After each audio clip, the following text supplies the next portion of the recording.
Alright, I'm a type 1 diabetic. Let's see how this hike affects my blood sugar. Sitting at a little bit of a high, 228. I woke up about an hour ago with a sugar of 85 and ate a slice of pizza because I knew I was going on a strenuous hike. So a little bit of a high sugar right now, but it's going to fall throughout the whole day.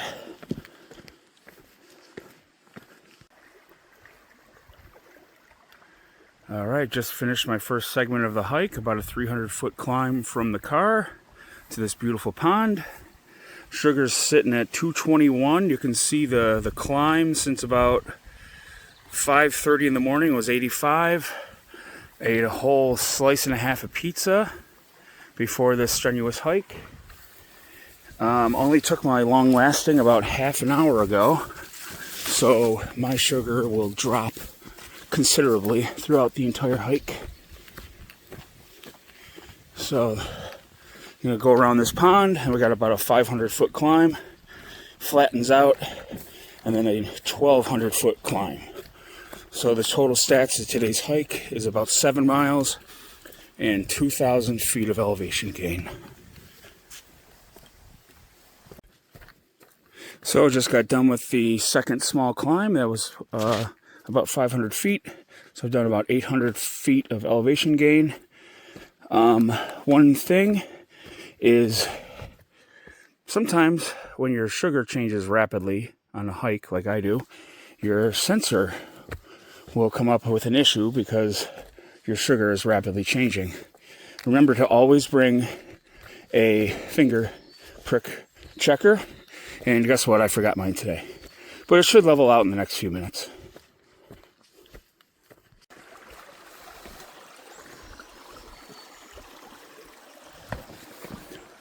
All right, got to the trail junction here.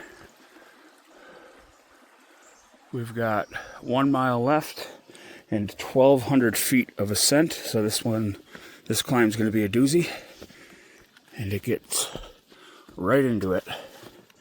So this is going to be tough. Here we go.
All right, just got to the top. Check out these views.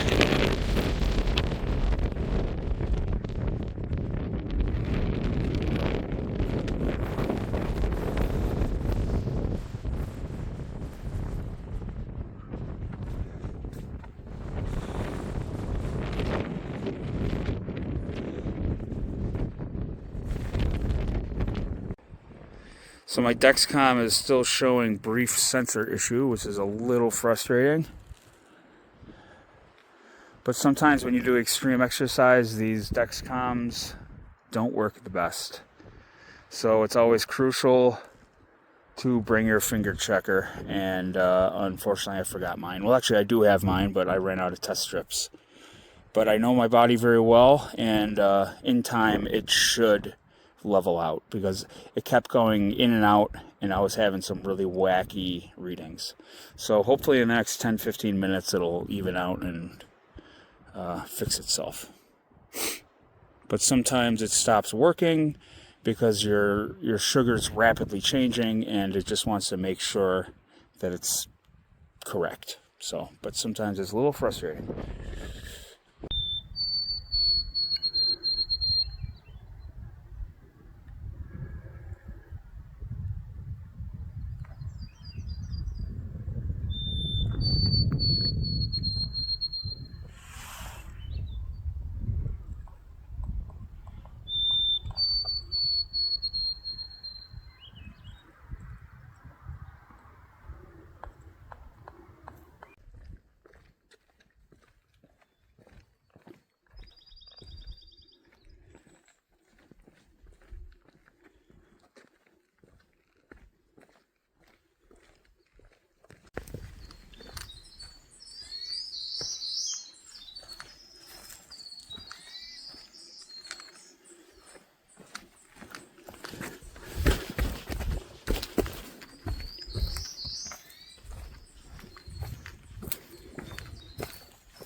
Okay, finally some consistent readings from my sensor after a bunch of sensor errors and wacky numbers.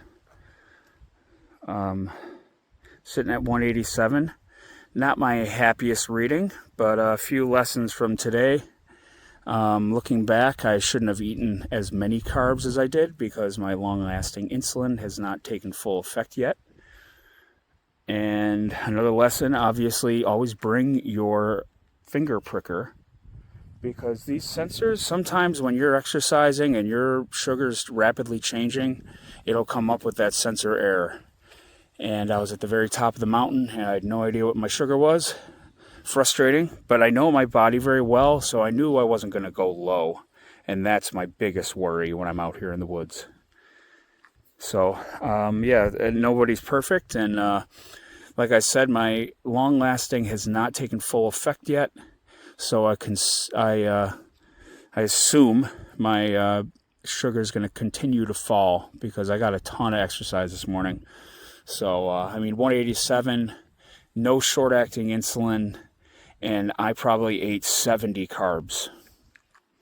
So it's still not bad. So like I said, it should continue to fall throughout the morning here. And yeah, another learning curve. I've been doing this a long time, and it's always something. It's always a learning curve. Everybody's different. So I'm just walking back to the car on flat ground, and I'm not getting, I'm just walking. And again, I have a sensor issue. Very frustrating. I've had this in the past where it was a very hot and humid day, and the humidity and I don't know, the sweat maybe underneath getting into the sensor really threw it off. So who honestly knows what my sugar is? I know it's not low, but 187 seems high. So who knows? It could be all out of whack. It's definitely happened before. I was on a big hiking trip and my sensor was showing 300, and I would take insulin for 300, and an hour later my sugar was down to 40. And it was up and down like a roller coaster that whole trip. And that was when I was new to the G7. I had no idea it was wrong or not in calibration. So another learning curve here. Not saying I'm perfect. I'm just showing you what I go through on my hikes when I go out and do it. I've been hiking out here for all over the country, honestly, for the past 10 years. So I know my body. I'm not really too worried, but back in the day, when stuff like this would happen, I would be terrified. It's taken me a long, long way to get where I'm at, and I always have tons of juice in my backpack when I go hiking, like way more than enough, because you never know what's going to happen out here. But yeah, pretty frustrating that, again, it's showing sensor error. And now it says 167. Where 2 minutes ago, it said 187. So when I get home, I'm going to calibrate it with my finger pricker and see where we're at. Because I'm at the point where I just don't believe this thing. So yeah, back at the car, 153 now. Where 5 minutes ago at the lake, it was 187. And 5 minutes before that, it was 181. So who knows what's going on with this thing. I'm going to check my finger pricker when I get home, and we'll see what's going on. Sure enough, my finger pricker is saying 136, and the Dexcom is saying 162. So who knows? Maybe I have to recalibrate or whatever, but yeah, word for the wise, always bring your finger pricker with you on a big, hard hike like that, because it's a little more stressful than I'd like it.